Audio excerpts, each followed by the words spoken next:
Why is it wet right here? Oh, I don't know. How wet is it? Oh. Like, what kind of wet? I don't know. We just had our opening clip. Hello, and welcome to Spooky Sips, where we put our love of horror movies into a podcast and sip some spirits along the way. I'm one of your hosts, Yvette. I'm here with my co-hosts, Laura and Brianna. Hello. Hey. Okay, so we just watched Talk to Me, which is, what was 22? Was it 2022? Or 23? Yeah, it was somewhat recent. Just came out, yeah. And I feel like there was a lot of talk right when it came out, and then I didn't hear much about it afterwards. But that is a shame because holy cow.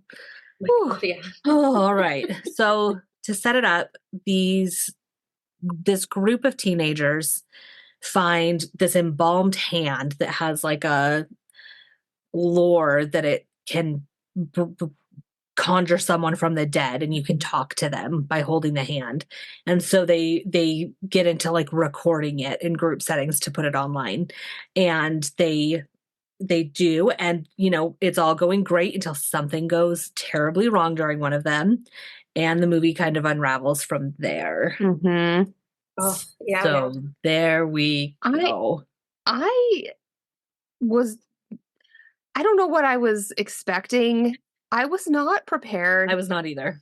Although I kind of should have been, because even just the title screen when you go to select this movie from your streaming platform terrified me. Yeah. Just the face of the actress with her crazy blacked out eyes. Yes.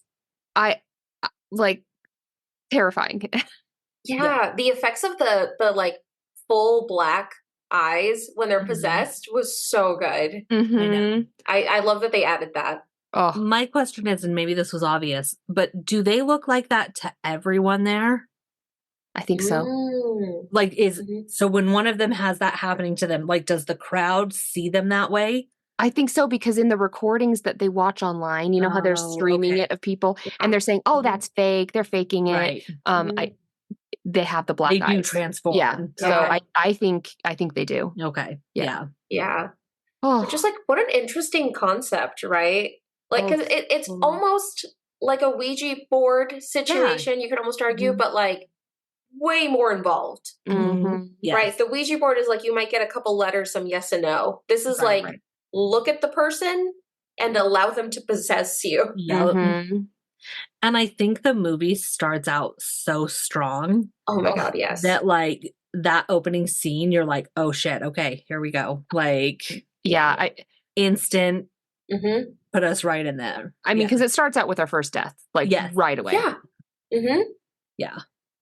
Or, oh no, he doesn't. The brother doesn't die. No, right. At first, it's just this movie, I do have a lot of, so typically when I'm counting the deaths, I put a number and a circle around it just so it's obvious to me, like on my notes page, this is a death.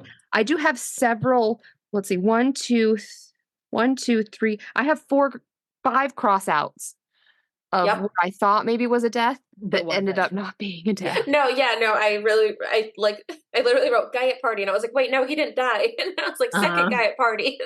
Yep, totally.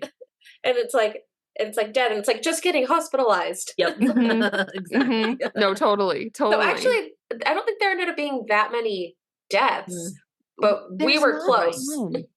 Right. There's a lot of dead people in the movie, but not a lot of deaths that happen during the course of the movie. Yes. Yeah. But so I guess we should start out talking about the first scene where the guy dies.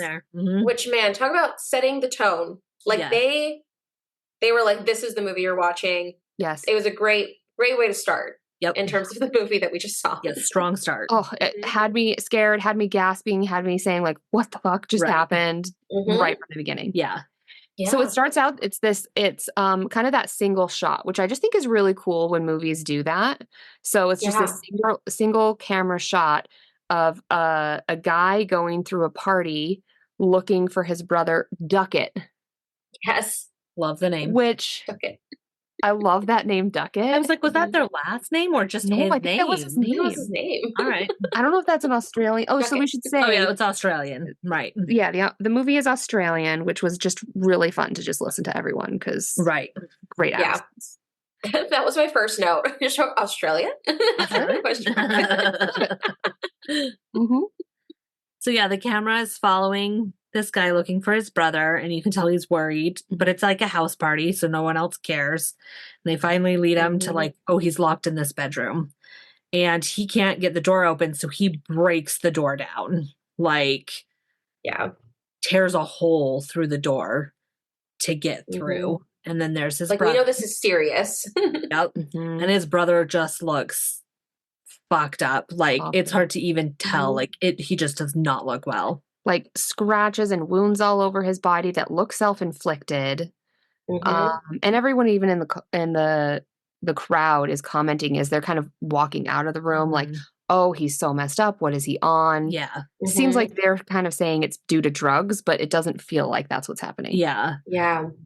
So he gets his brother and he's like walking out with them, but now all of the people at the party are recording them, and he just loses it. He's like, turn your phone off, delete it, get rid of it. Like, and as he's like doing that, his brother grabs a knife off the kitchen counter and just walks up and like stabs him in the shoulder or something. Stabs his brother and then turns around and stabs the knife through the middle of his head and dies.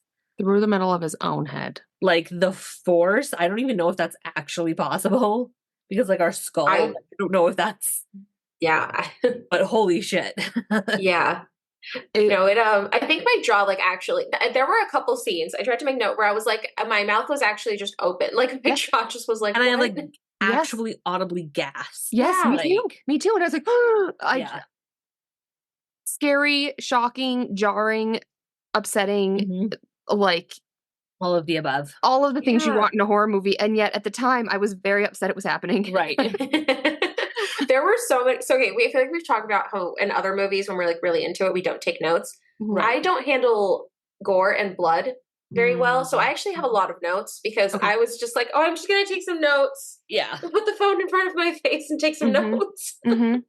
Well, I actually had been taking a note about the fact that he stabbed the brother, when then I saw out of the corner of my eye him then stabbing himself. So I had to rewind it, you guys. I had to rewind it and watch it again, because I was like, I feel like I just missed something huge. So I ended up for this movie pausing a lot because I didn't want to miss anything, but I felt like I really wanted to remember what I had watched. Yeah, for sure. No, the intro really it was a good start. I feel like that was such a good opening for this movie. They're like, this is the world that you're in. Yeah. This is what we're getting into. You're, obviously all of the characters were like teenagers and stuff. Like, I feel like they set the scene really well. So in terms of filming, because of just like choreographing it and like the number of extras that they needed, this was the last scene that they shot when it came to filming. So this was them just like getting to the end. For breaking down the door scene, they had 10 prop doors. And they were like, we'll do 10 prop doors, like break all of them. We'll do 10 scenes. And they said the last take is the one they ended up going with. Of course. So 10 takes, 10 doors. One of those has to work. Oh my God. And then once they were able to finally finish, they finished at 4:30 in the morning. Oh my gosh. And they had already kind of like set it up. Obviously it was like supposed to be a party, right? Like a big like party thing. So it was like when they wrapped, it was just like, they all were just like mosh pit, like celebrating, because it was like that's it, like they're done filming the movie, they already have the party scene set up, you have all these people here, and I feel like that would have been really fun. Like that sounds really fun to do it. It's like we're done, let's celebrate. Totally. Sorry neighbors. Right. I never did theater or anything because I was just way too shy for that. But I always was jealous of like all the theater people who would do their rap parties at the end of a play. Yes. I almost imagine this is what that would would have felt like. Totally. Definitely. Yeah. Okay. And then I loved how it went from this super dark, jarring, disturbing moment to then we have who we learn to be brother and sister just belting out. What was the song they were singing in the car? I should have Chandelier. Chandelier.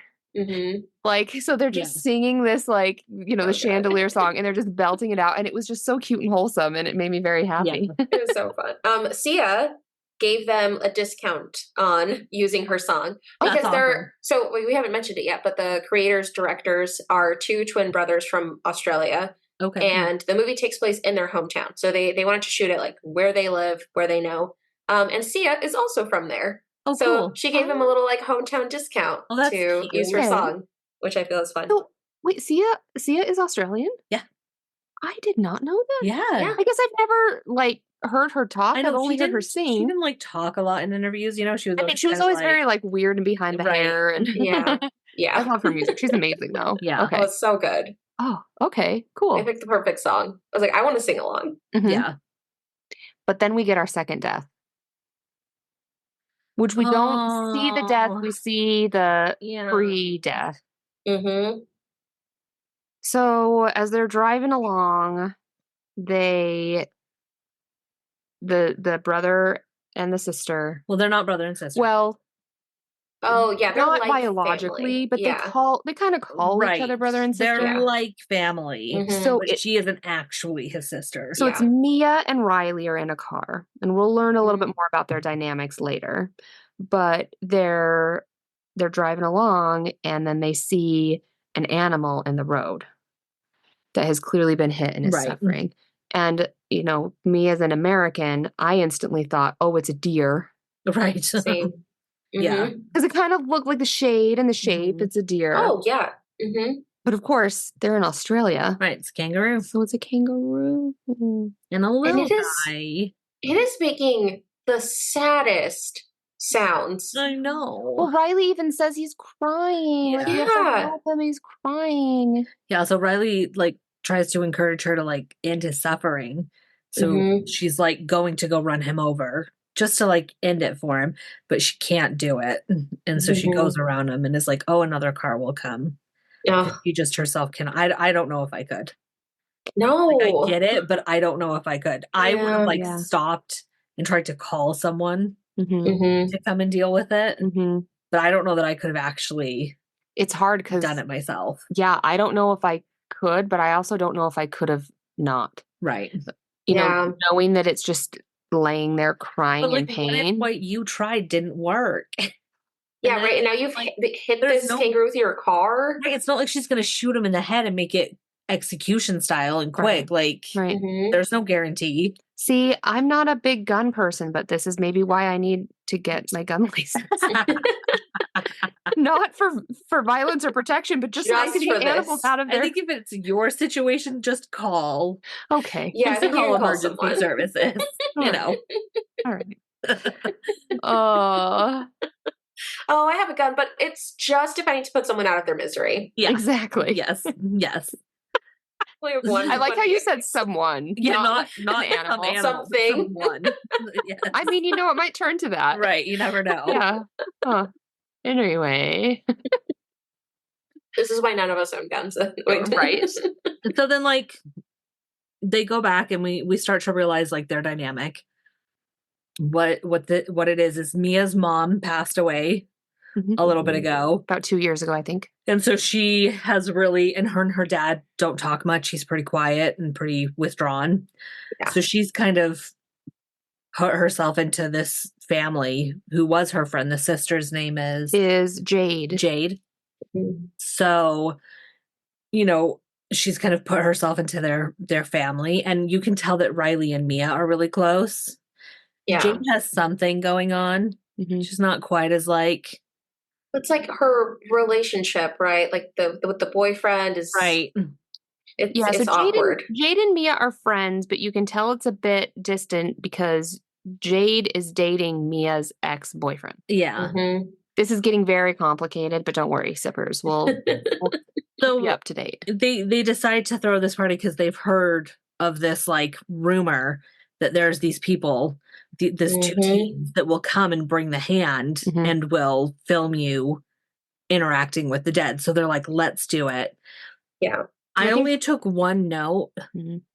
And my only note was, why are they all so annoyed with each other and so rude to each other? Because it was like, I get that they're teens, but like, the party starts and Jade goes over to the person that's like hosting the hand, and they're like so annoyed that Mia's there. They're like, why'd you let her come? She's so clingy. And I was like, not so quietly. Yes, and like they're all just so freaking rude, and even the mom was rude, and like I was like, "Geez." Yeah, they all had some attitude problems. Yeah, there was some attitude. Oh my gosh, her mom, Riley's and Jade's mom. Like, we need to talk about her.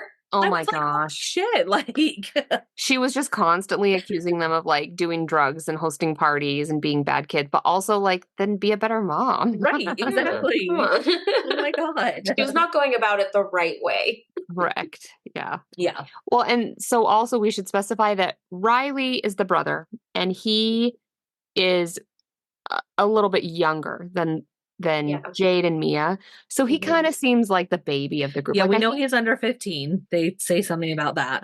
They don't give his exact, but we know he's younger than 15. Yeah. So they're a few years older. So he's kind of like, and he's a little bit like scrawny. Right. So like they kind of just, that's the view of him, is like he's the baby. Right. Just with the big kids. Because initially she really didn't want him like hanging around the party. Like she was like, he needs to go to his room or something. Oh yeah. Because I think the first time they go out, right? Like the party's not at their house. And I think he just kind of threatens, like, oh, well, how would mom feel about you not picking me up? And he tags along.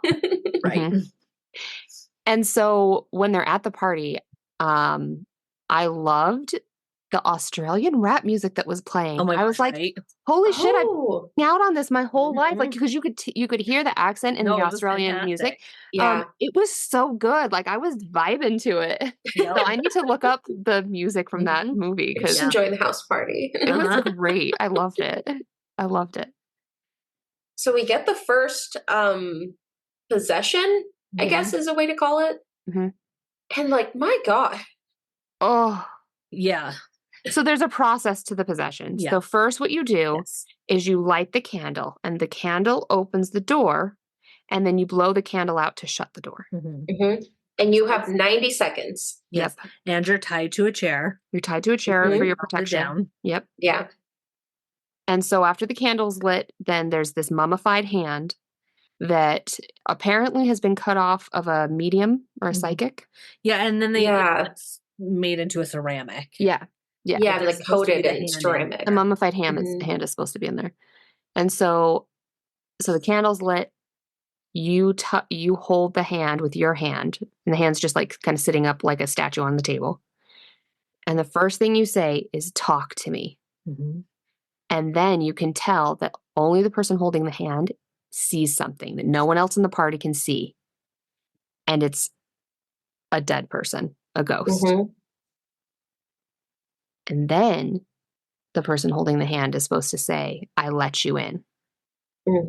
And at that moment is when their eyes, like their pupils get huge and completely pitch black. A lot of times their head gets like contorted to the side. And like sometimes their face ends up like red and scabby and almost they're like choking usually. And they start choking. Yes. Because you're being possessed. Who you saw. And then you'll kind of, sometimes they act out the spirit. They'll repeat what the spirit is saying, or they'll do like weird movements or say things. And sometimes like they'll fight back when you try to take the hand. But basically they're like, once it happens, they all want to turn, because when Mia's done with her turn, she's like, oh my God, that was amazing. Like that was the most amazing experience I've ever had. Like she seems like it was like this almost high. Exactly. Because even if they seem scared when it's happening, every one of it is like a high. It's like they are totally euphoric doing it, and they just want it again and again and again. They can't get enough. Yeah. And we should talk about that first possession though, because that was so creepy. Yes. It was so creepy. And I will say, the actress absolutely killed it. Yeah. Like the emotion she portrayed, the like the movement, like when she like drops on like the chair, like all of it. Like she nailed it. But that first possession is so creepy because the guy that, you know, she lets in is very interested in Riley. Yes. Like it's, you know, in a very creepy, terrifying way. Yeah. Yeah. Like doesn't he say like I'll split you in two? Yeah. Yeah. And I think he says something like, oh, like they like you, or like someone's here in the room. Yep. And it very targeted at Riley, who's just like sitting there terrified of what is happening. Yeah. And I think it was here, right, that Mia goes from just over 90 seconds. She does. Yes. Because they're trying to pull the hand out. It was like, okay, we're getting to 80 seconds or whatever. And they get the hand, but it was like, you could tell after 90. It was a few seconds too long. And then it seems like she can still sense ghosts. And then we continue to get that. Right. And we don't know why the people that have the hand know this rule of it has to be done with 90 seconds or else they'll want to stay. Right. Yeah. So we don't know how they know this. We learn later, but they know this. Yes. Yeah. So I feel like in that first possession, we kind of just get that one. Yeah. Right? Isn't we get that Mia's. also is it? Right. And then there's the second party. The second party at her house. And that's where everyone montage happens. Okay. Where they like all are go. Yeah, that's where the montage So is. when does Daniel is the boyfriend who used to date Mia and now is dating Jade. Is that the second one? It's the second one. Yes. Yeah, I think the second one is the party where everyone does it. Does okay. it. Okay. So the first one we get only Mia, and then we get like kind of the aftermath of that, which is like Riley trying to like sleep with Jade and then ultimately sleeping with Mia. Right. Like this kid's just terrified. He's going to have nightmares for forever. Right. Yeah. Oh, and I was going to say, Laura, this is where Mia talks about how she has a reoccurring dream. And in her dream is that she looks in the mirror and there's no reflection. Oh my God. Yes. And I feel like we need a dream analysis. I know. All right. So the fact that Mia dreamed of a mirror where she could not see herself clearly, it suggests that there is an element of self-deception in her waking life. So she is not being true to herself. My thinking is with this, and it's kind of jumping ahead a little bit in the movie, but really Mia knows the reality of how her mom died. She's been told that her mom's death was an accident, but she knows that really it was not, that it was a purposeful overdose by her mom. But she's really afraid of that. That's why she experiences fear in the dream. And so she's not letting that truth come out. Yeah. That's what her dream means. Yeah. That tracks. So, we need to keep doing these dream analysis. If there's going to be a dream, we need to do it. It's happening. We definitely do. So then I don't think much happens between this and the next party of like. Well, when is the party where Daniel? Yeah, that's what I mean. That's that party. Okay. Something happens, but it's not like anything crazy. Yeah. I feel like they're basically like, let's do it again. And let's just do more. Talk to the person where it's like, bring the hand. Because I think especially Mia really wants to do it again. Yeah. So they decide to do it at Riley and Jade's house. Her mom is leaving for work. Right. And so they host the party. And this time it's a smaller group than the first. It's just them and then the two people that possess the hand. And so, you know, they come over and you can tell they're kind of annoyed. They don't really want to. They're like, I have to leave early. But yeah, we'll stop by for a little bit and you can do it. Yeah. But it ends up being a hit because they see Mia does it again and they see that it goes well. And so they're like, okay, we all want to try. So we kind of get this like amazing montage of them all like getting possessed and using the hand. And one of the possessions that I think is actually, I think it's Daniel that does the first one. I think his is first. Oh, right. Yeah. His is not good. His is not good. So he's the, as we said, kind of the boyfriend, and he he gets possessed by a spirit who's just kind of, I think they call the spirit like a cunt or something. Yeah, they're like, man, this spirit's an asshole. we have been led to believe at this point that like he's kind of shy. Like they say he's like maybe very Christian. Yeah. Prudish. Mhm. Like they haven't even kissed yet. And like he's very Christian-y. Yeah. So we know that. And yet he Yeah. basically gets possessed by like a pervert. Yeah, who's Just like an asshole. And a jerk. Yeah, who really tells Jade, you know, he's just not very into you. Like that's why he doesn't want to be with you. But then looks over at Mia and like starts to like get very sexual. Like he's kind of like it's not like he's touching himself. But he is like because he can't reach himself because he's tied up. But he's like gyrating. Yeah. He's like gyrating in his chair. And then he knocks over the chair and he's like humping the floor. Humping the ground. Yeah.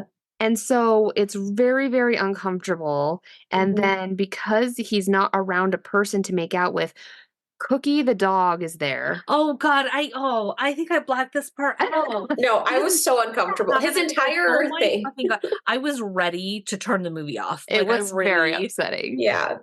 So we met Cookie the dog earlier in the movie, and Cookie the dog is this incredibly round, adorable bulldog. Like she's so cute. And apparently is very stinky. But she's very stinky. She's very rotund. She's and old, yeah. She's very spherical.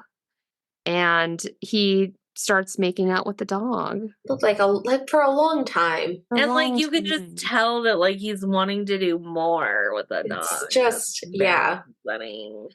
So then they get Cookie out of there, thank goodness. Yeah. But then they keep going, and then they do.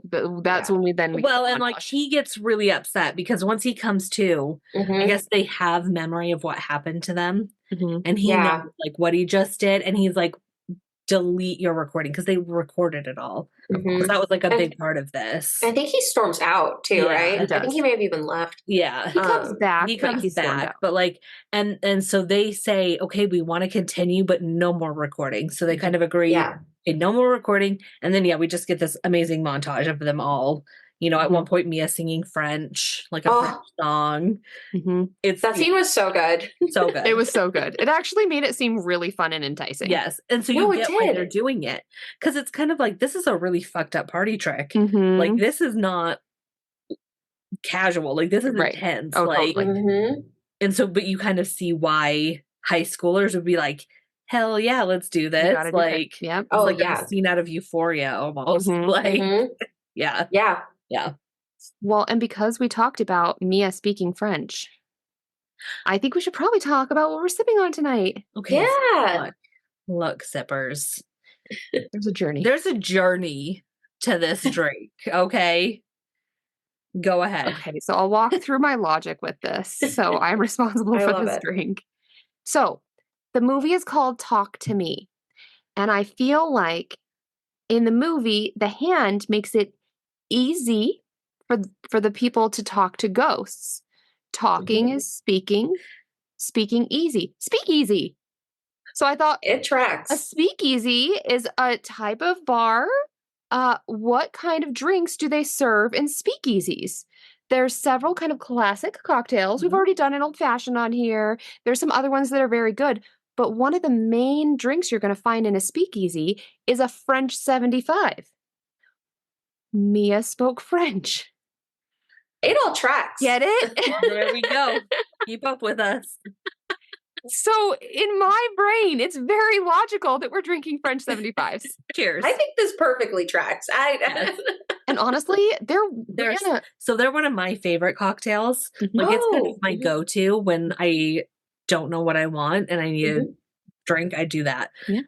This one is not, but I love a good lavender French 75. Yes, I thought about that. If you're feeling like you want to get fancy, add a little lavender in there. Oh, that's so good. Yeah. So for this one, it's 1 ounce of gin, half an ounce of lemon juice, a couple splashes of simple syrup, and 2 ounces of your favorite champagne. We did a Brut. Yeah. And it's very good. It's delicious. Very refreshing. Yeah. Oh, okay. I want to try. Okay, now I want to try the lavender with that like botanical gin. I feel like that combo. I was thinking that would be so good. That would be an I need to epic make French that. 75. Totally. That would be so Okay. good. Mm-hmm. Yeah. Yeah. Loves. I love this idea. I feel like your logic, I see no flaws. Right? In It coming up makes with this perfect drink. sense. It makes sense. It's a bit of a Obviously. journey, but you get there. Mhm. Yeah. Mhm. So with this kind of second seance possession party, I will let you guys, I have a quote from the director when it comes to the dog. Oh God. He said, "He did not kiss the dog. That seems illegal."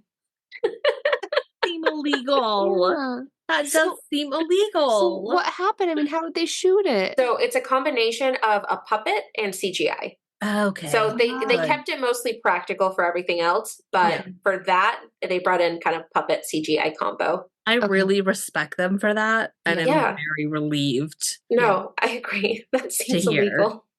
It is illegal. I was thinking maybe they put like some sort of like peanut butter, peanut butter or meat juice on his face and just let the dog lick it. Stop it. Dogs like meat juice. Oh my gosh. Not broth. This meat conversation juice. feels illegal. That's illegal. Lord. Anyways. So yeah. So the second party is like going really well. They're all having fun.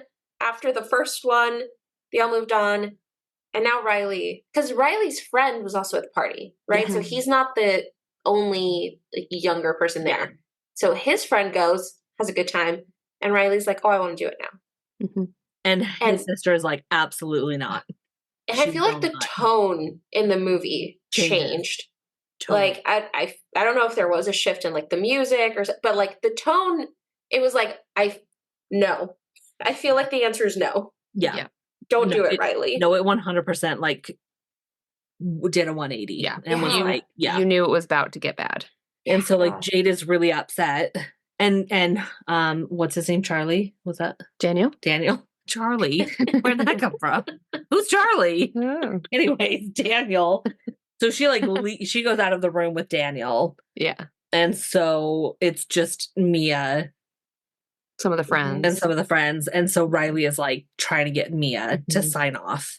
Yeah. He's like, just let me try. And so they agree that he can do it, but only for 50 seconds. Yeah. Like not the full length. Mm-hmm. Mm-hmm. And so once he says, so typically what happens is once they hold the hand and say, talk to me, the ghost doesn't possess them yet. Right. Yeah. They see the ghost. Them. Yeah. Mm-hmm. And you can tell something is up because once he says talk to me and sees the ghost, he looks over to Mia like, oh God. Oh, fuck. Yeah. Yeah. And we all know already that Mia's mom had died about 2 years ago. Mm-hmm. So, I mean, I instantly thought this is Mia's mom. Yep. 100. No. Yeah.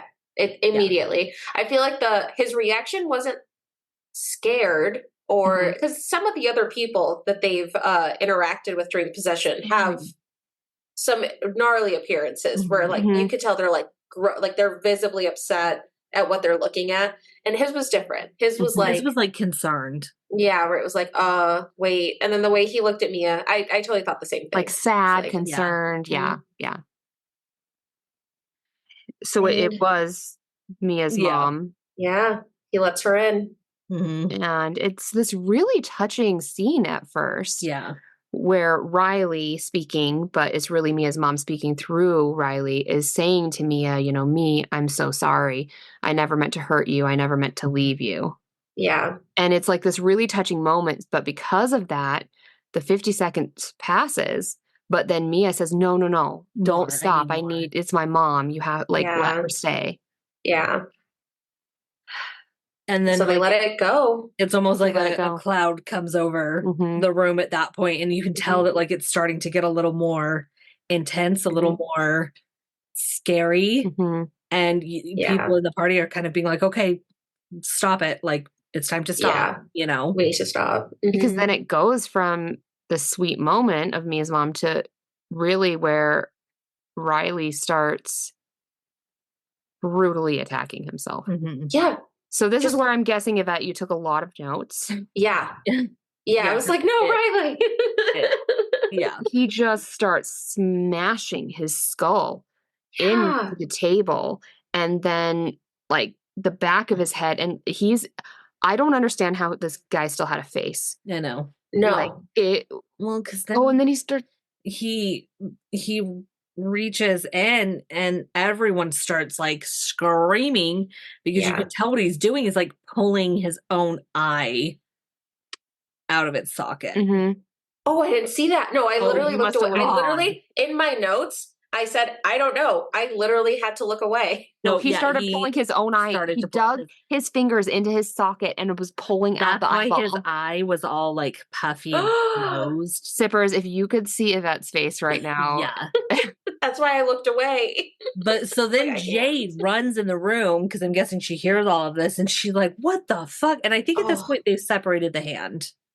It took a long time. Because then he's on the other side of the room and Jade like runs to him. Yeah. Hits his head again and she like puts her hand down on the table to stop it and he hits it so hard I think he breaks her hand. Yeah. And then it kind of comes to a stop. Yeah. They call an ambulance and you can hear so Mia ends up stealing the hand and kind of walking out, and you can hear as she's kind of walking away and just like in this trauma daze, you can hear the voices in the background of the people that kind of owned the hand saying, we can't tell anyone what really happened. Other people are saying we got to call an ambulance. So they're trying to hide the reality of what happened. Yeah, and the two that brought the hand were like, we just got to get out of here. Like we just got to get negotiated. And then others are like, no, we got to get our story straight. At this point, this is when I wrote in my notes, this movie is going to give me nightmares because it's it's just so disturbing. Yeah. There's not that many movies that I feel like disturb me so much. Like some scenes in Hereditary did the same where I'm just like shook. And you know what it is for me, at least, when it comes to horror movies like this, the ones that are scarier are ones that are set in a normal, ordinary situation that very well could have happened. Yeah. Like not these like extravagant storylines, but just a group of teenagers fucking around in the living room. Like this very well could be real. To me, those are the ones that like hit harder and are grinding. Yes. Yeah. Because you can't separate yourself from it like other ones, you know? Yes, exactly.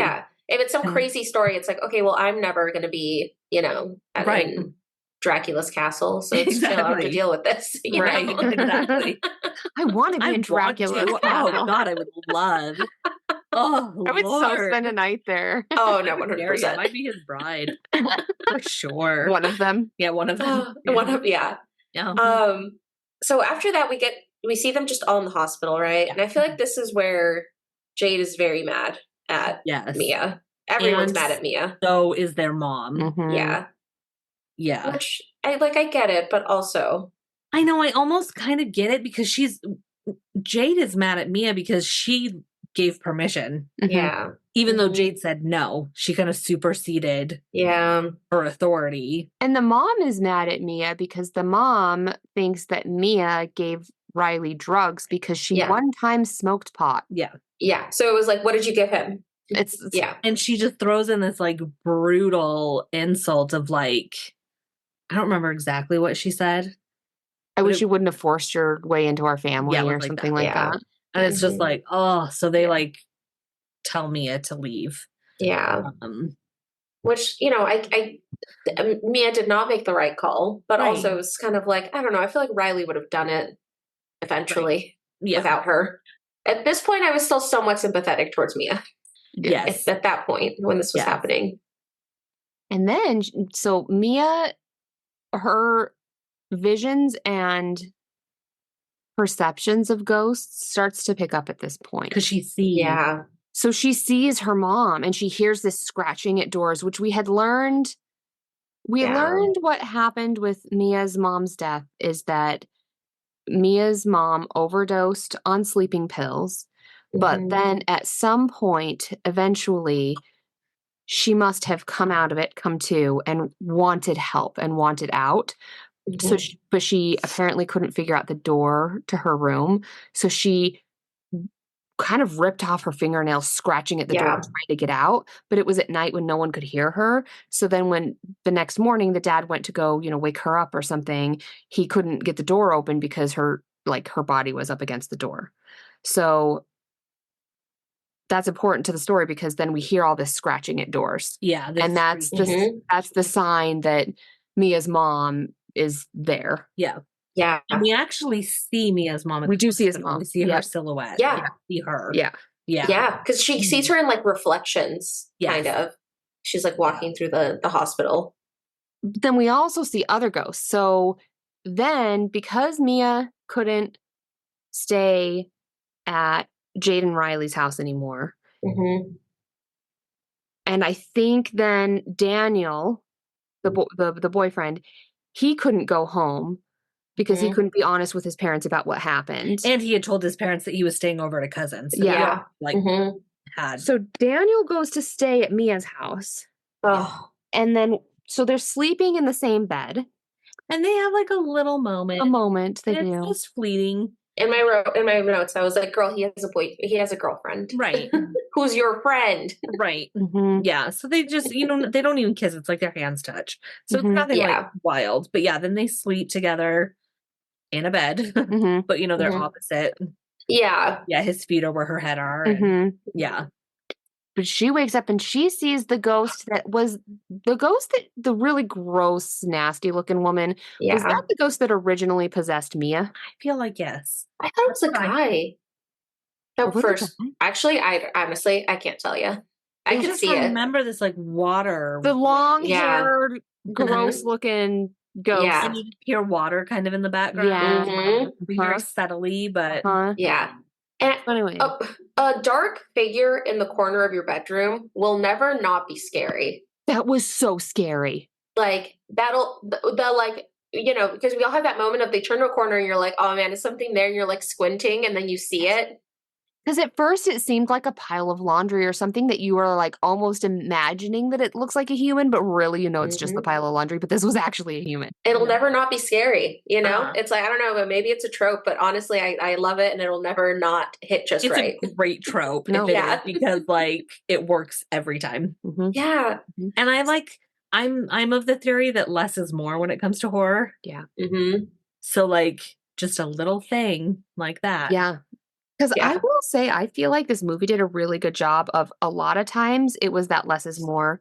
You got little hints to things, but then when they did show stuff, it was so freaking brutal and shocking that it was the perfect balance, I thought.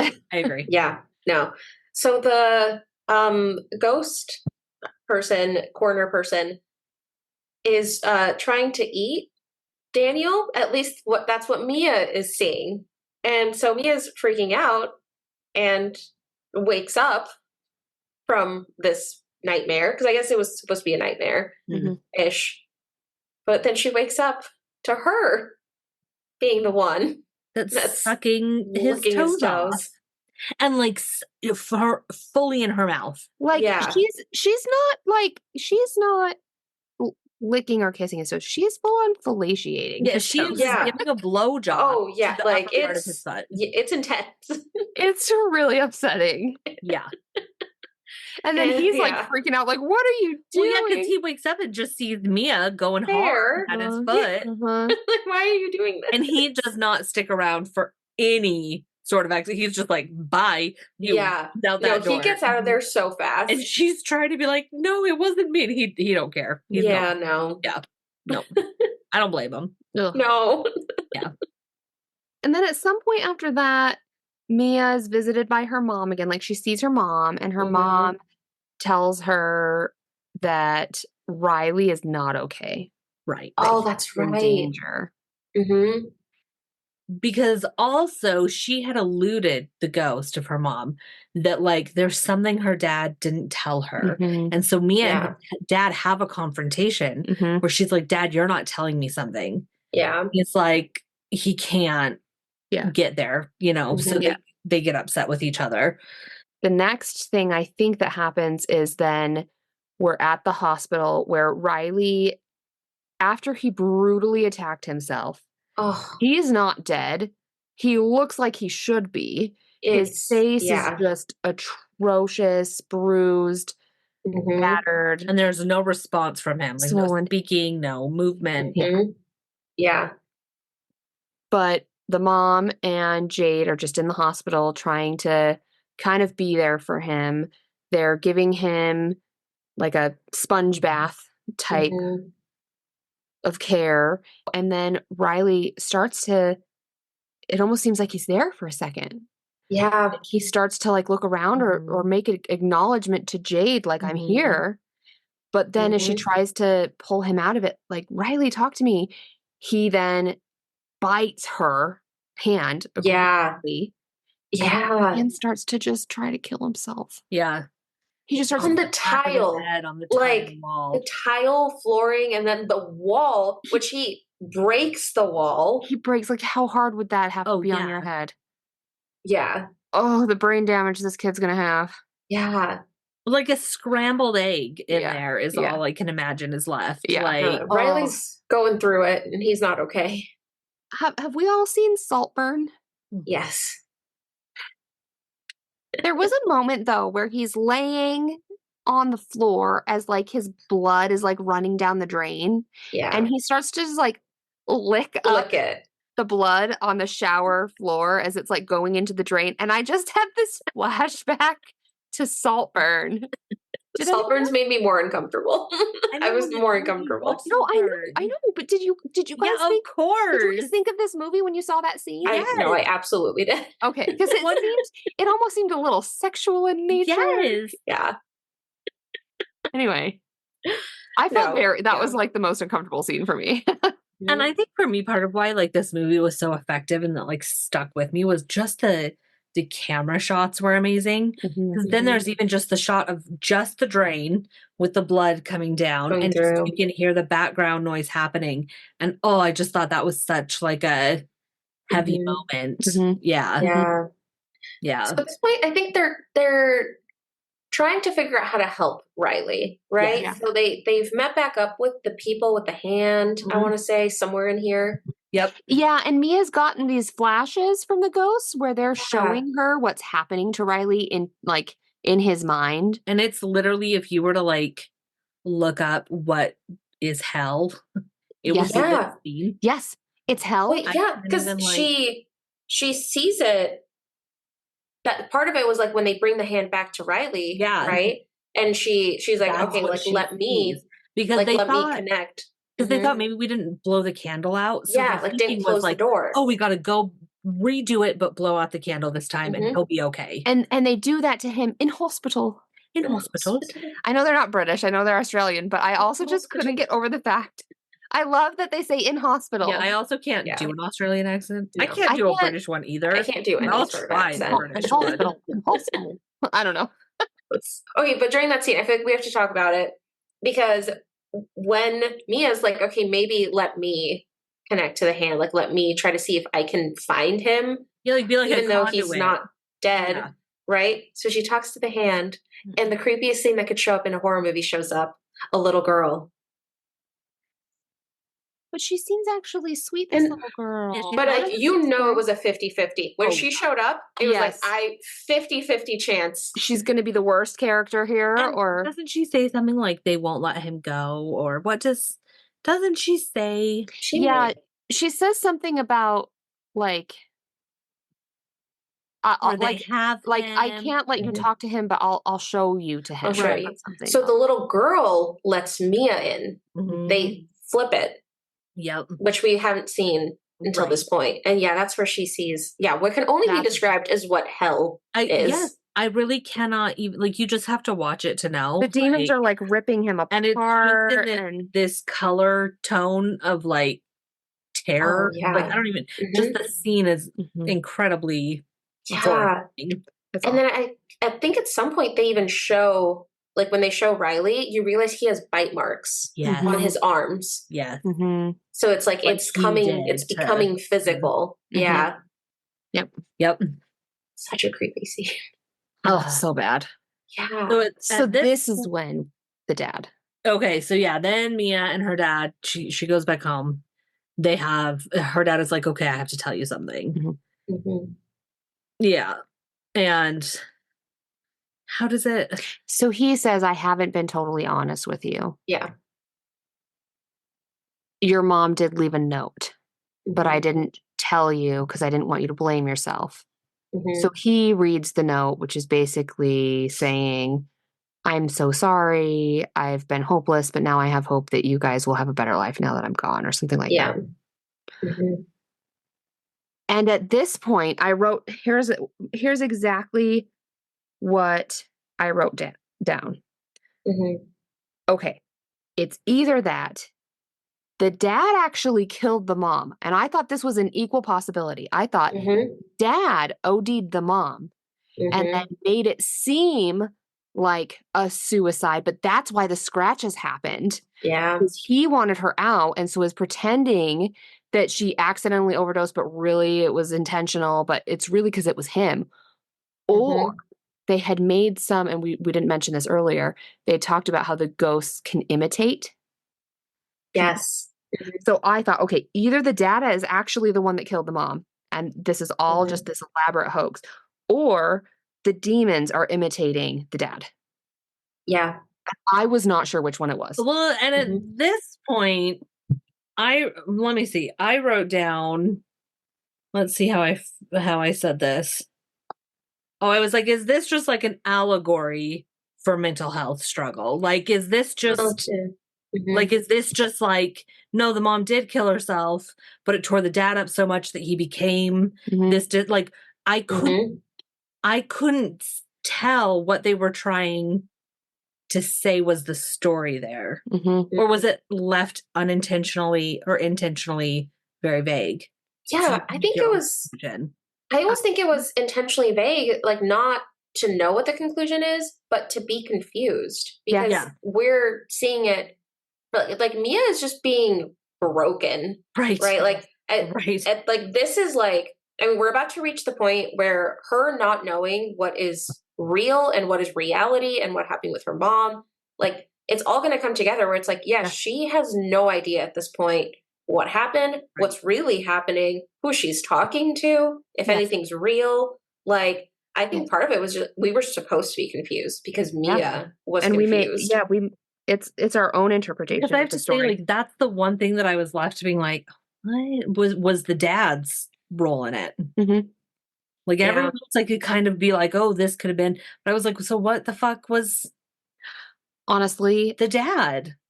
For me, that's what I love most about this movie because I still don't know what is true and what is not. And I know it's just a movie, so none of it's true.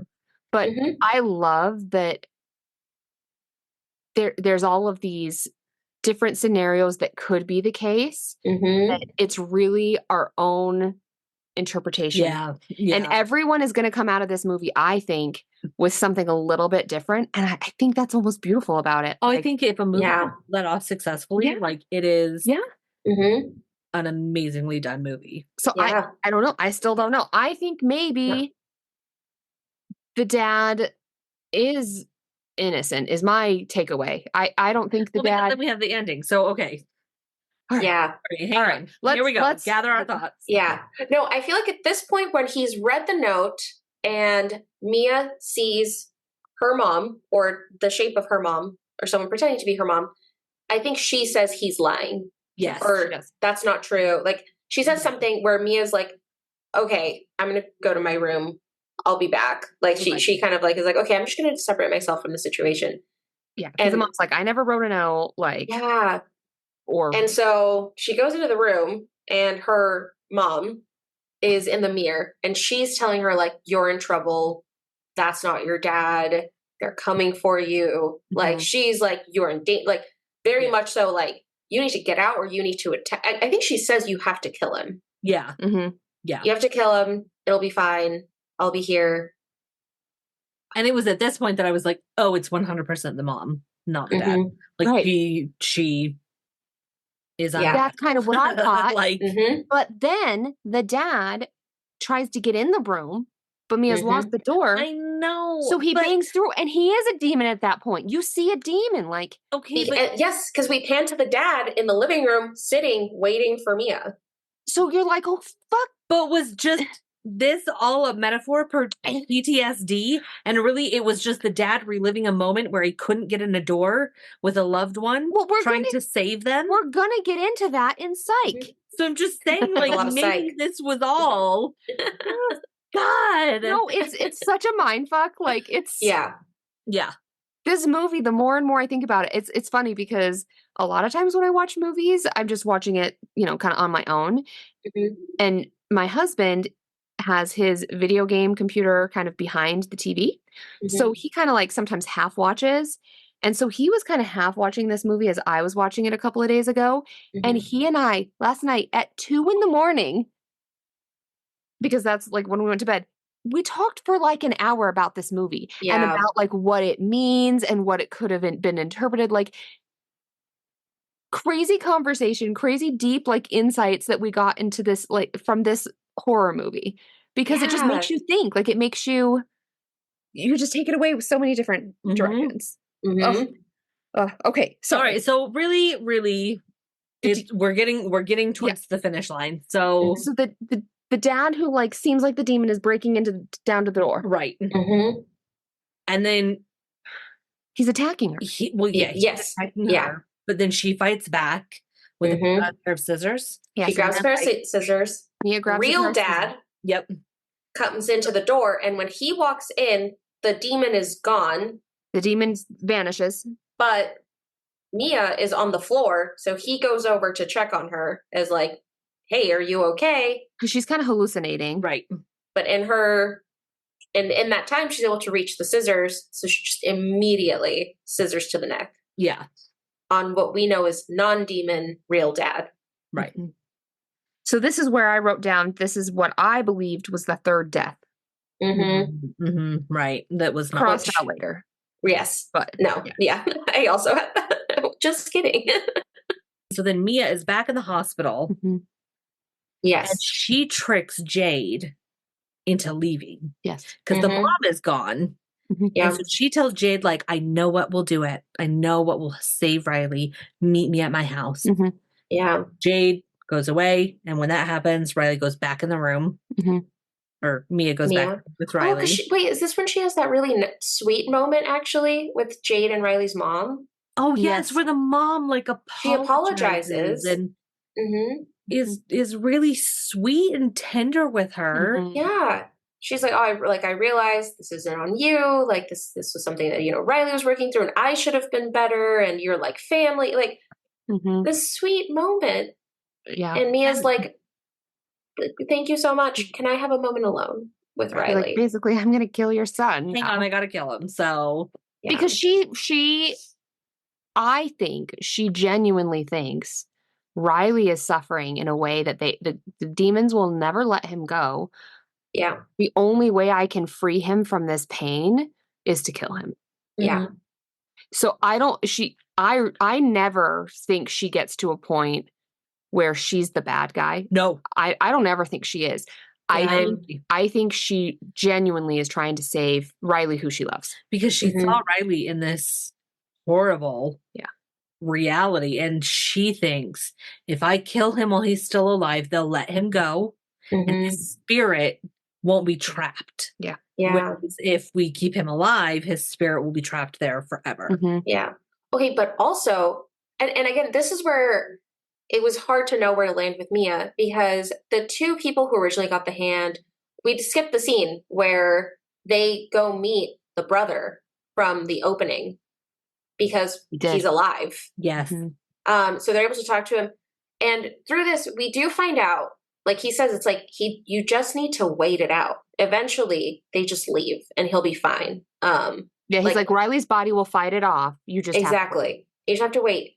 And even when Mia calls Jade to say, oh, I know what to do, come here, right, when she's trying to lure her away, she says, like, yeah, I think he's actually getting better. He's started making movement, or he said something the other day or something. So he seemed like the old Riley, yeah. Yeah, so there is a part of it with Mia where it's like, I don't know if she was right. I think there was the possibility of him just being okay if she did nothing. Well, and we Was learned that there. that is true. We Yeah. learned that that is true, but I think she genuinely didn't think that was true. Oh, She's in the yeah. hospital with Riley, and as she's talking to Riley, she sees Riley turn into that creepy, what I interpreted was an old woman. Maybe it's an old man, old scraggly haired spirit. Yeah. Mm-hmm. And that's who has taken over Riley's body. Like Mia can't even see Riley anymore. No. She just sees the old creepy person. Mm-hmm. And so at first she has the scissors that she had just used for what we know to murder her dad. And she goes to stab Riley, but she realizes she can't do it. Kind of like what happened with the kangaroo. Yes. Yep.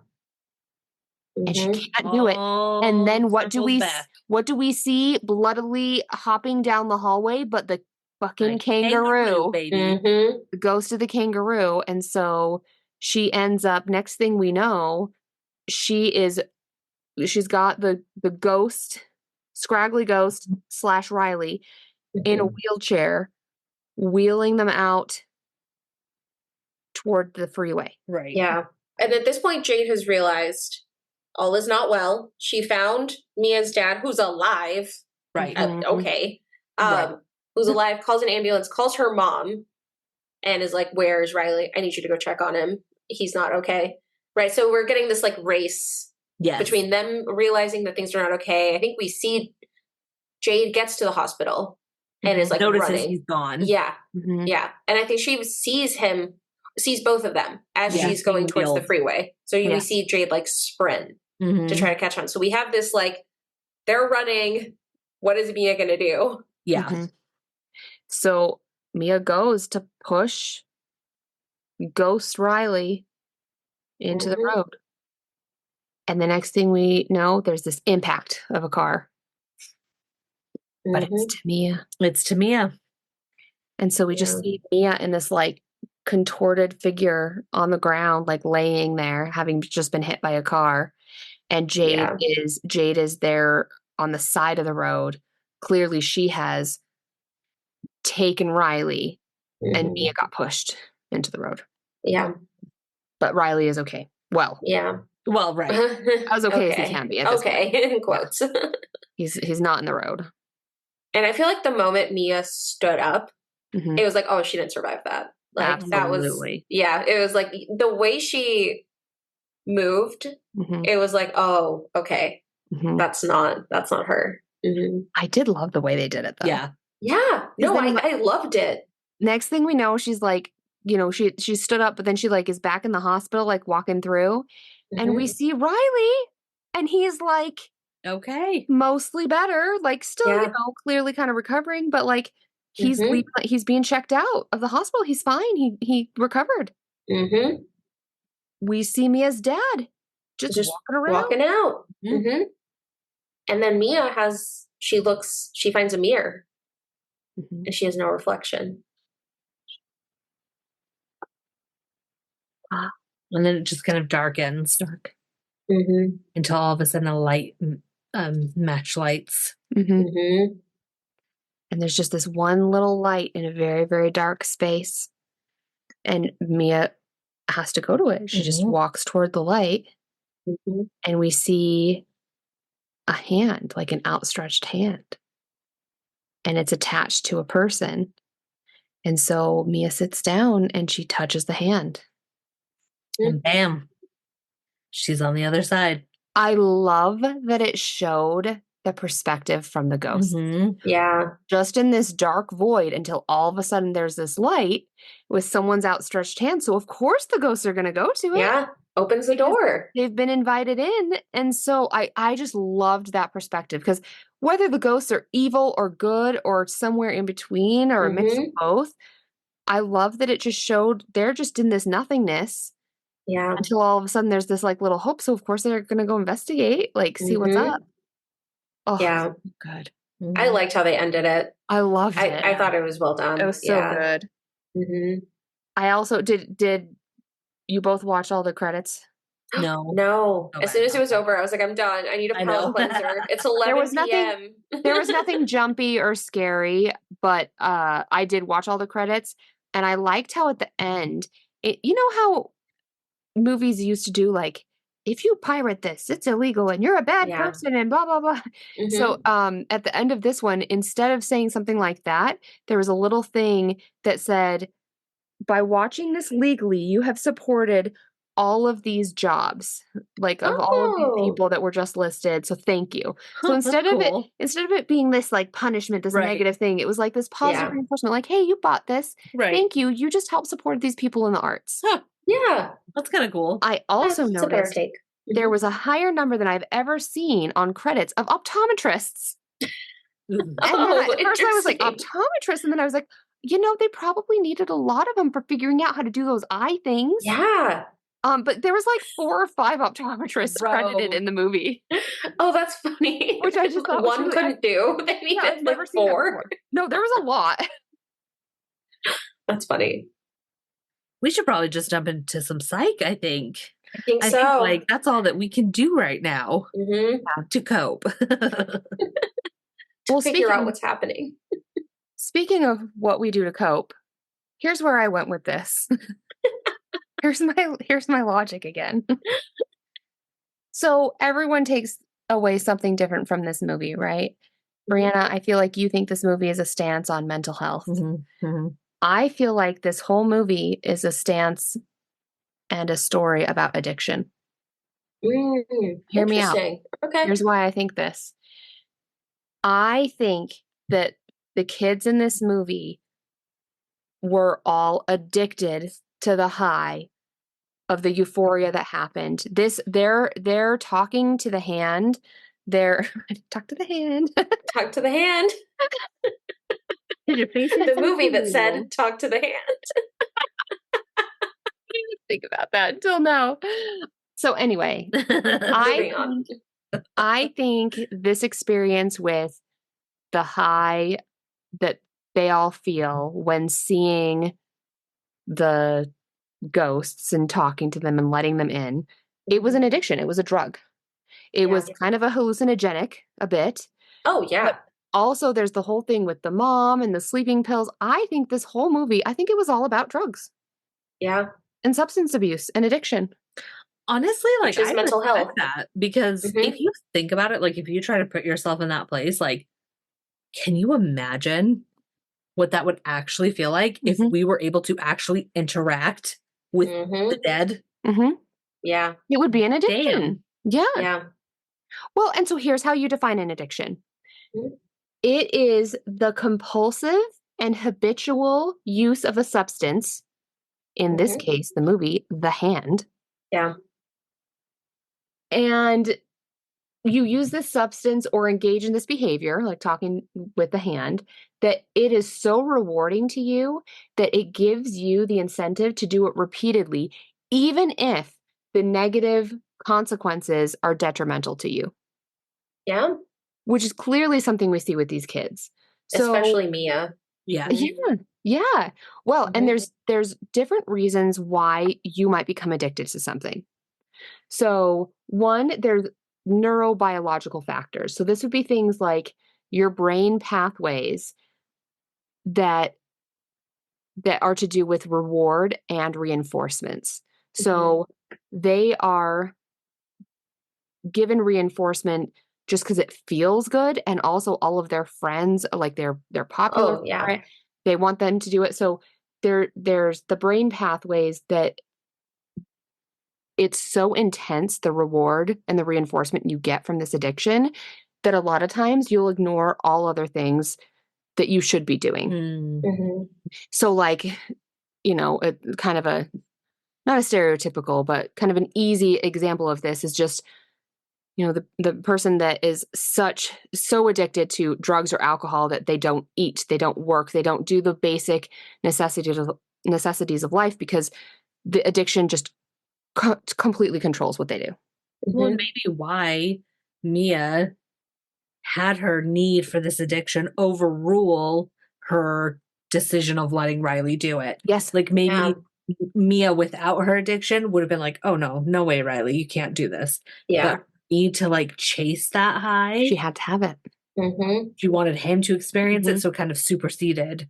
Yeah. And just like with other addictions, it does not mean that Mia does not completely love and want to protect Riley. Right. But it actually so when you're addicted to something, the synapses in your prefrontal cortex, and that is the decision-making part of your brain, those get pruned so that your attention is highly focused on the thing that you're addicted to. Mm-hmm. And so it just makes this impairment in your executive functioning. So even though she loves Riley so much and he is her family, she actually can't even physically, she cannot see beyond that addiction that she has. Yeah. Like it actually makes physical changes in your brain, addiction does, so that you don't think the way a person that is not addicted thinks. It's a fascinating, terrifying thing. Yeah. Yeah. Because it really changes your brain, like actually your physical brain. Right. Mm-hmm. The good news is that is reversible. So a lot of times, you hear like brain damage is irreversible. Well, right. the addicted part of your brain that changes the way your brain actually functions, once you go without that addictive substance for a while, which is really freaking hard to do, but once you do that, your brain actually can revert to those typical functions where you do recognize the things that are important to you. Yeah. So that's the good news. Yeah. And it all is to do with your neurotransmitters and dopamine. It feels good. The thing that is you're addicted to feels good. Yeah. But a lot of times then what happens is you get this tolerance. So it feels really good, so you keep doing it. But then when you keep doing it, it no longer feels good anymore. It just feels normal. And so then you have to do more and more of it. Kind of like, I think what we see with the kids do with the hand. It's not just that they do it one time. It's like, no, I got to do it again. Yeah. And again. And again. And almost like increase the danger of it. Like, I want to meet a more dangerous ghost and it's my limits. Yeah. And yeah. And cutting it closer and closer to that 90-second limit, And addiction also it really coincides with other mental health disorders. So it very much goes with kind of what you got more out of the movie of the anxiety and depression and other mental health, but especially anxiety, trauma. Oh, yeah. Oh, that's another thing. Yeah. So over time, addiction really just dominates your thoughts and your lives and your actions. And I feel like that kind of is that kind of is what happens with the kids where that's all they're thinking about. Yeah. Like, do we hear them talk about their families, their school, their social life anymore? We see them do that at the very beginning of the movie, but then it's only about the hand. And they're not even like partying alongside this. They're not like drinking and doing drugs like at the party and this. It's just this. And at first they were doing more, but then really quickly they become so addicted to this behavior that they don't see that's the only thing this movie becomes about and their lives become about. There's nothing else. Right. Yeah. Which is very true for addiction. So different factors. So really how someone can become addicted to something, it's not just social, physiological, or environmental. It's this combo of many of them. So there's actually a lot of genetics that go into it. So for genetics, it's really just how your brain's receptors for dopamine function. So some people's is kind of, what you would consider quote unquote typical, but other people's receptors, they really respond to things that they then become addicted to in ways that they don't to quote unquote typical things. So that would make them more susceptible. Also, a lot of times just the way you metabolize things, like your enzymes and your metabolism. Honestly, that's why some people become addicted to alcohol and others do not. Yeah. It's all in the way you metabolize it, which I thought is just so interesting. Yeah. Your gender can make a difference. So typically men are more susceptible to addiction than women. Although women we are closing the gap when it comes to our levels of addiction to alcohol. Hey, we're just doing our part. Yay, women. Just It's doing not the gap we've been talking about. We're closing it. We're closing it, everyone. Okay, so anyways. Physiological. Well, moving on. Physiological. Psychological. Just how much do you like sensation seeking? Are you the type of person that likes thrills, or are you more kind of like even keeled? How impulsive are you? Kind of in Mia's situation, trauma, your mental health in general. And I also think a huge thing is self-esteem. So you don't feel confident in yourself, but you go into this group and they're using substances and you do it and then you're accepted. You're going to keep doing it. Right. Yeah. And which is exactly what happened to Mia, right? Exactly. I mean, we literally, like she even talked about how like part of why she felt it was so amazing is like she was out of control of her body. She just got to be there. Yeah. To ride the wave. She didn't have to like manage and handle it. And that was part of why she loved it so much. Absolutely. Yeah. When the people literally said, "Why did you invite her to this party?" Like she was clearly unwelcomed. And then when she volunteered, I know she was welcomed. So yeah, and that gets to the next thing that leads to addiction is the environmental impact. So if in your environment there's peer pressure and all of a sudden you fit in, that can lead to then being addicted to it. Right. And also, if you have a family history of addiction, that can lead to more addictive behaviors. We know Mia has that. And finally, sorry, everyone, Brianna's just lost it over here. All that Olive Garden champagne's finally getting to you. We had one glass and it went straight to the prefrontal cortex. Straight to the amygdala. I don't even know what the amygdala is. That is your emotion regulation. Right? That's like your base part of your brain. Anyways. Also a huge thing is access with addiction. So a lot of times people don't really think about this, but if you never have access to the thing you're addicted to, it's really hard to become addicted to it. Yeah. And these kids had full access to this hand, unregulated. But like if they had it at the first party and then we're just gone, she never would have the opportunity again. Yeah. So that's kind of what I got out of this one, is that it's a lot about addictive behavior. It's interesting. I never would have gone there. Like I would have thought that. Yeah. But once you say it, that actually makes a lot of sense. Yeah. I also just feel like another psychological thing that happened in this movie was the kids made real stupid decisions. Yes.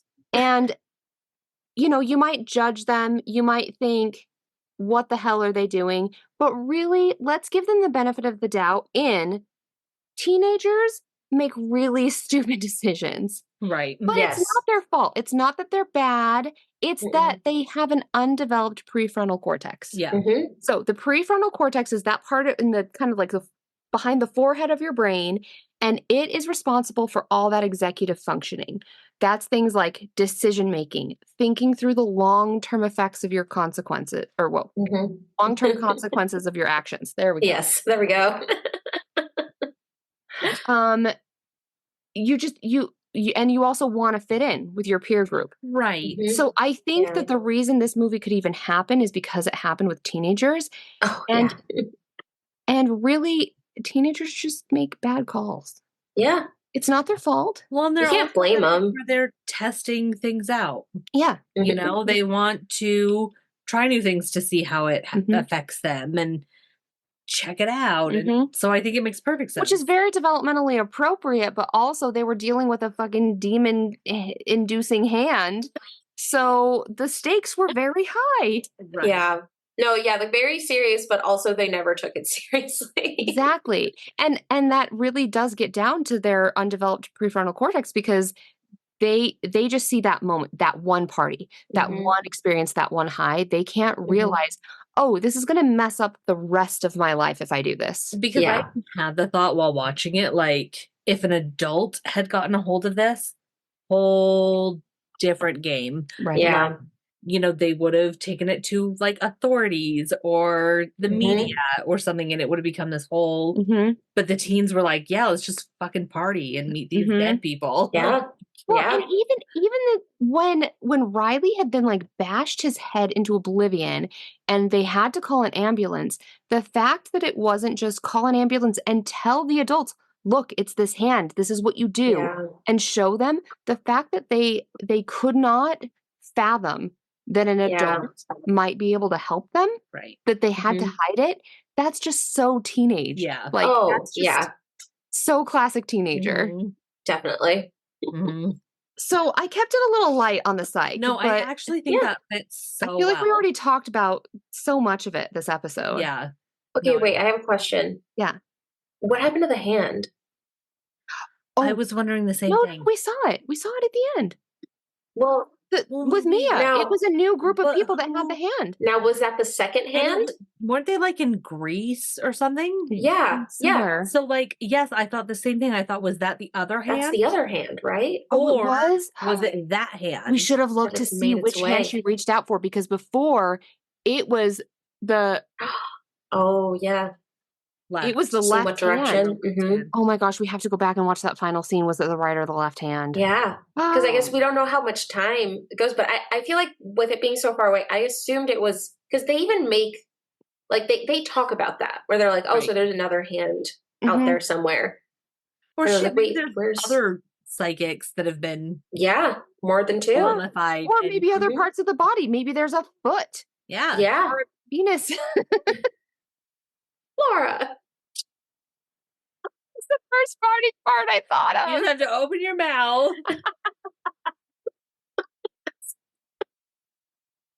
I just go there. Well, I did. I mean, you just laid it out there for me. Yeah. Of body parts that like you can easily quickly like chop off. I thought the hands, feet, penis, dick, and mouth. You're ready. Ear, maybe? That's a different game. Ear? Ear. There you go. Well, how would you interact with an ear? You talk into it. It hears you. You get a flow into it. Okay, this is getting weird. We need to wrap it up. What happened? Okay. Okay. Well, I feel like now's a good time to get into some how the movie was made. Maybe I would love. Get me to stop talking, please. We'll just move on from where we were before. So this movie was directed, created by Danny and Michael Filippo. I think that's how you pronounce their names. Who I hadn't heard of before, but they run a very popular YouTube channel called Raka Raka. They have like 7 million subscribers. Damn. And in the total of like their channel, they've gotten well over 1 billion views. Like they're very like established. So like, so they have this. What are they known for on YouTube for? Right. So I thought, oh, maybe they make horror content or something. No, it is like stunts, like recreations of like WWE style like fights. Like it is like, I mean, this is no offense to him. It's like something like a 12-year-old boy would just love to be overstimulated by. like Jackass style. I honestly, I couldn't believe more boring. Like I tried to watch the videos and it was just too much. It was like, I can't watch this. Yeah. This is I'm not the target audience. Had they done a movie? No. Oh, okay. So this was their very first movie. So they started this channel years and years ago. And they say they kind of like fell into it. I think they kind of started making videos and then uploaded to YouTube and it kind of worked.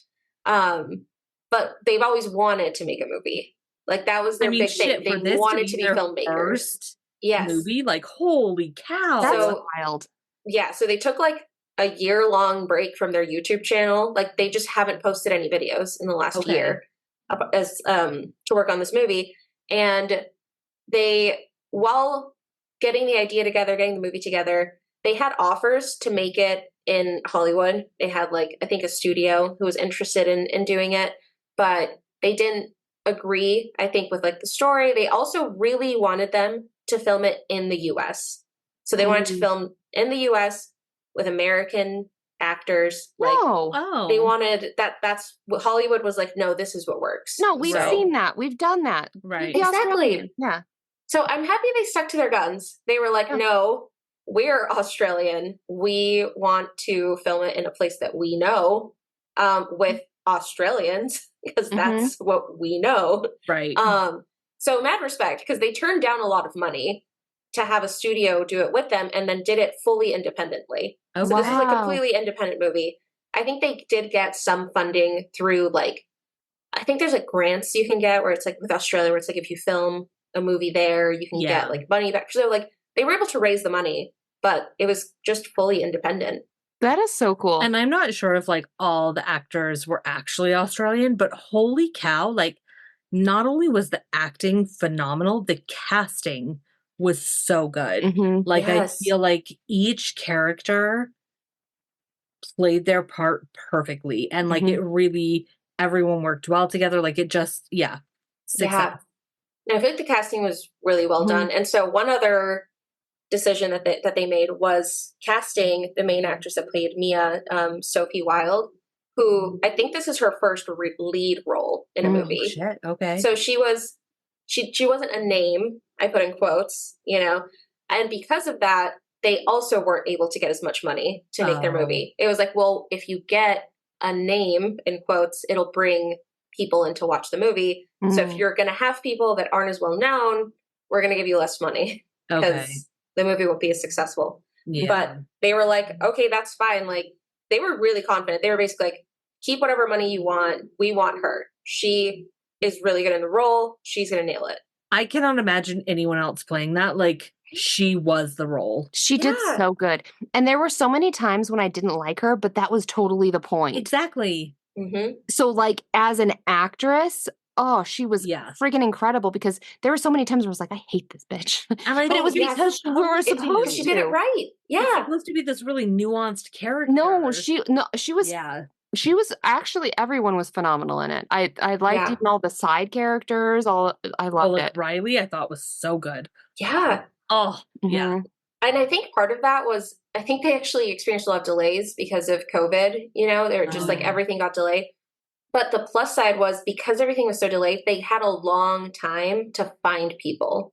And I feel like that helped. Like they were able to just like take their sweet time, keep having people come audition, and it wasn't until they found like exactly who they wanted. And I feel like the casting was really well done. Anyway, they made the movie and they submitted it to a bunch of festivals. And I think they got into like all of them. But the big win was that it got into Sundance. It got into Sundance, and it was like at the Egyptian Theater. So it's like, not only are they at like the festival, they're in like the theater, and like it had gotten talked up where people were excited about it.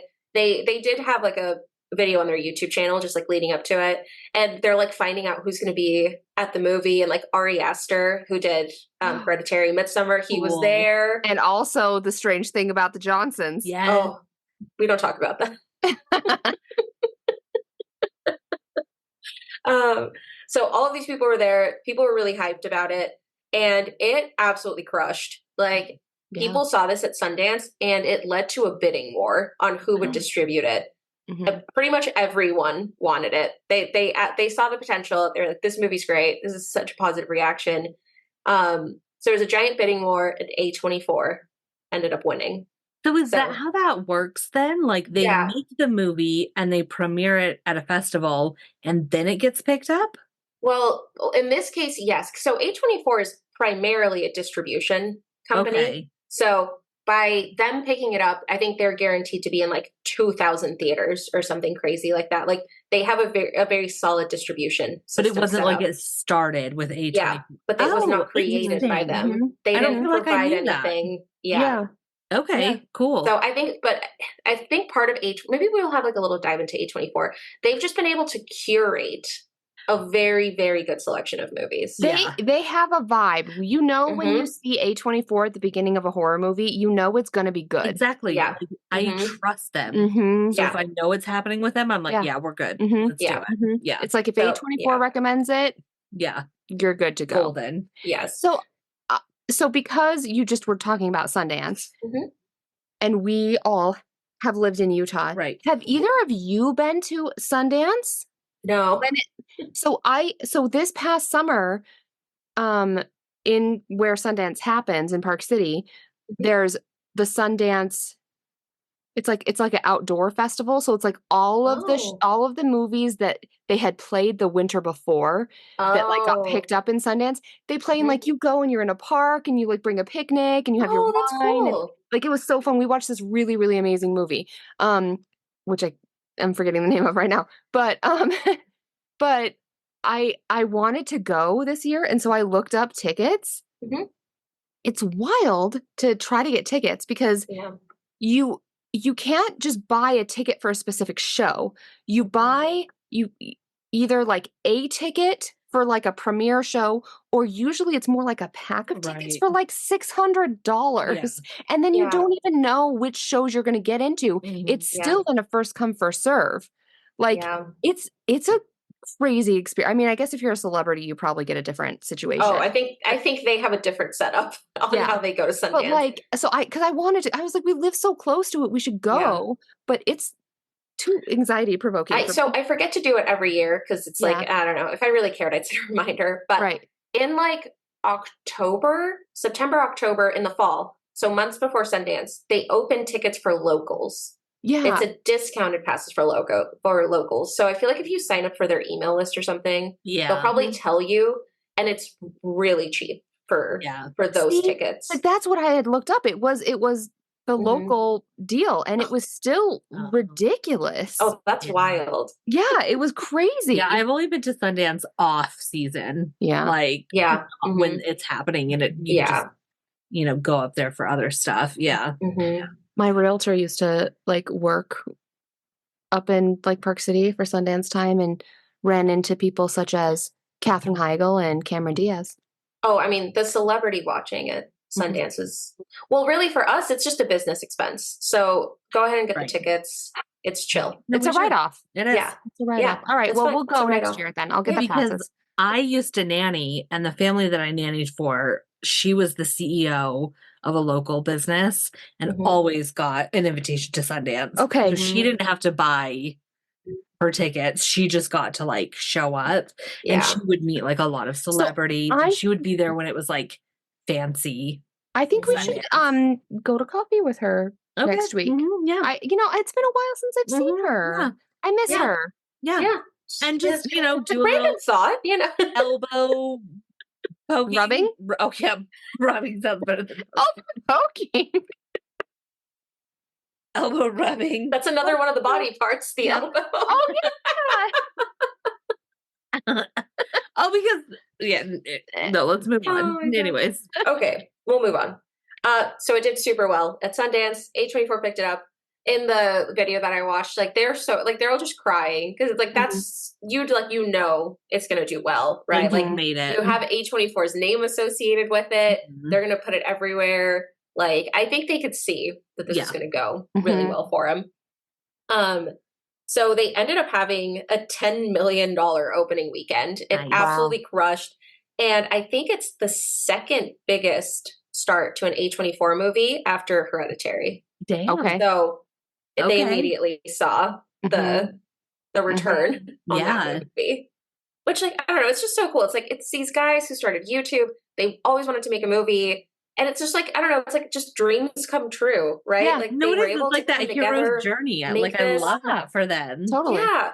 First try get into Sundance. A24 buys it to distribute it. Like, well, to be honest, like, it was such a good movie that, like, then finding out where its roots came from, I'm like, damn, like, I want to support these guys and like really get them in there because that was amazing.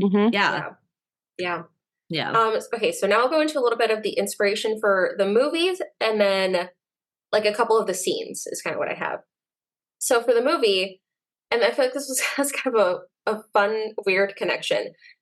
For the movie, they originally got the idea from their friend, Daley Pearson, who sent them a script of a short in 2018 about kids getting high on supernatural possession.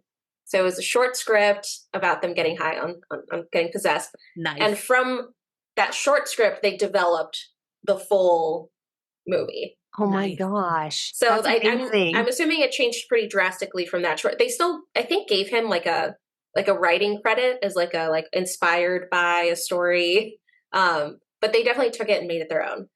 So this friend, Daley Pearson, who I hadn't heard of before, but may be familiar to some, because he is the producer on Bluey, the kids show. Okay, listen. That show was actually made for adults, not for children. I haven't watched it. Not really, but oh my God, like there's this one episode where like the mom is experiencing postpartum depression and they just like on capture Bluey? it so beautifully. And then it's just this like cartoon. It's amazing. So if you haven't, all right, deep dive into that shit because it's amazing. Oh, okay. I mean, I need a palate cleanser after this movie, Right. so maybe I'll just throw on an episode of Bluey. Yeah.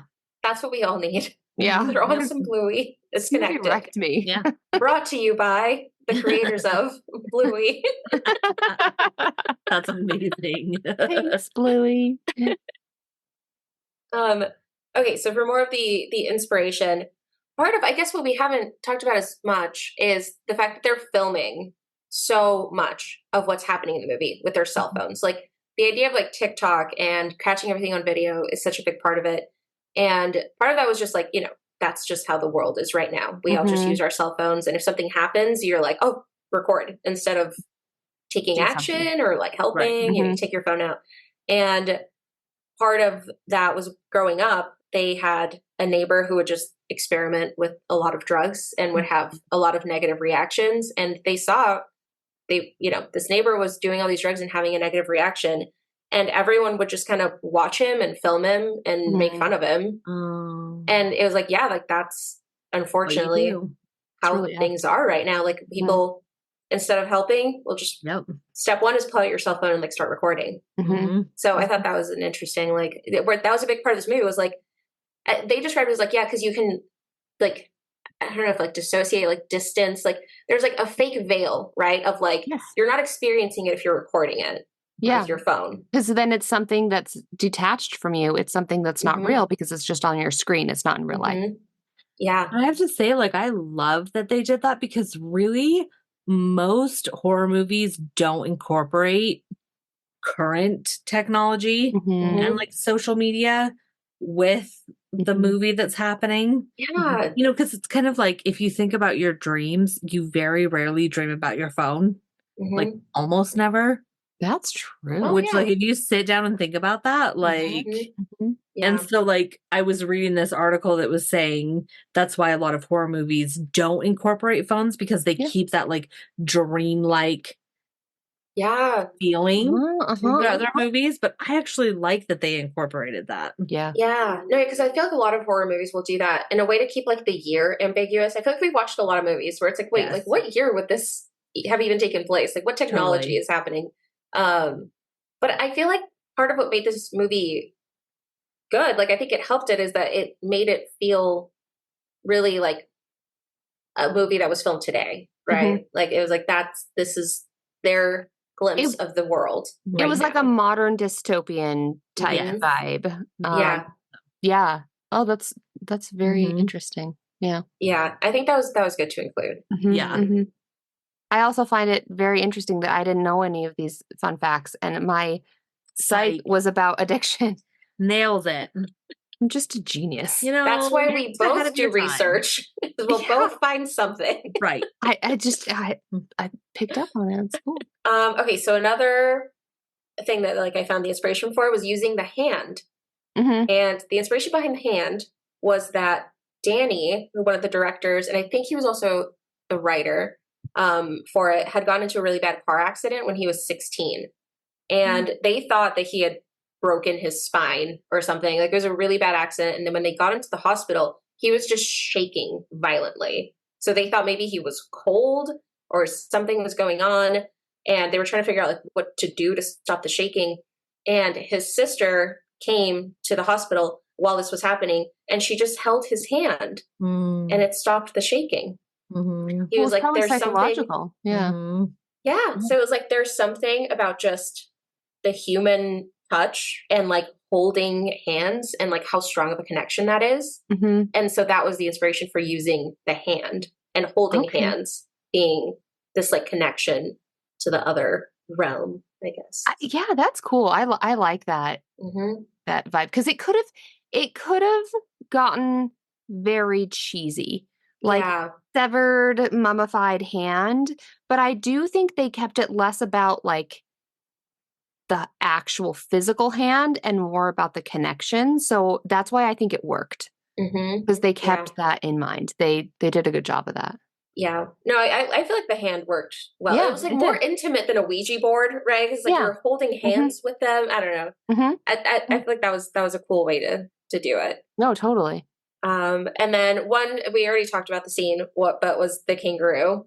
That was also just from personal experience that Danny had, coming in across a kangaroo on the side of the road. It was like dying. And that was also kind of leading into like the horror trope of like dead animal on the side of the road. I think he mentioned like the armadillo in Texas Chainsaw Massacre. Like it's a trope that you see in horror movies, but he wanted this movie to be Australian. So it was like, here's the Australian, animal on the side of the road. Yeah. And it was really just upsetting because like it felt just so real, and what would you do? And I mean, I think we've kind of talked about this before, but just animals are so much better than humans in so many ways. And I just feel like that would just be such anguish, seeing a suffering animal and thinking, what do you do? Yeah. You either have to kill it. For the kangaroo that they used was even more heartbreaking. And I think it also really furthered Riley and Mia's connection. Like, I feel like this scene and then the scene where Riley sleeps in the bed with Mia just kind of shows like how close these two were and that their relationship was really tight. Like, because I think you need that to kind of understand what happens later on. Totally. And I feel like it really did that. Totally. Yeah, for sure. Okay, so I think I only have two other fun facts. One was the second party, the one where like everyone does the possession. But I think that one was very hard to shoot because there were a lot of scenes that they wanted to shoot. I think they said they had like 50 sequences or like setups that they wanted to shoot, but they only had like 2 hours to do it. Jeez. So while they were going through it, they were like, this is mathematically impossible for us to be able to do this. So let's just go for it. We're going to figure it out. I think at one point he was like, we had 2 cameras in a boom box. And it's like, we'll get through it. And I think they said they like to like pump people up, like the actors as they were like coming in to do the scene. They were like giving them like crazy intros, like it was like a no entry, like trying to like just pump them up for the scene. Yeah, that's fun. I feel like it just seems like it was really fun to shoot this movie. Do we know if does Mia just speak French? Because I think that was her speaking French. I don't know if she speaks French, but I know she sang it in French. Because it sounded so good, and I almost wondered if maybe that was part of like, hey, I can speak French. I'll just speak French, like to make this, because they're trying to come up with things quickly. I almost wonder if she was like, hey, this is just a random skill I have, and it would seem like I'm possessed because I'm speaking in another language. I wonder but that was cool. Yeah, I guess for that scene, like they knew they needed the music to be like they had an idea of what this would be. And so the directors, I think they said they went through so many songs to try to figure out what would fit that scene. And I feel like that was so perfect. It was perfect. Like, it was fun. And like, I don't know. I loved the song. I think they chose right. I loved it. I loved that scene. It was very good. Okay. And then the last fun fact was the 2 brothers that made the movie. Actually, they're twins. They're twin brothers. Okay. They've talked about how they've always had a love for all things paranormal, which, I can absolutely relate to. And I guess when they were filming the movie, I don't know if it's like the hospital that was shown in the movie. My guess would be yes. But I guess they had heard that the hospital had like a haunted wing that was known to have like paranormal activity.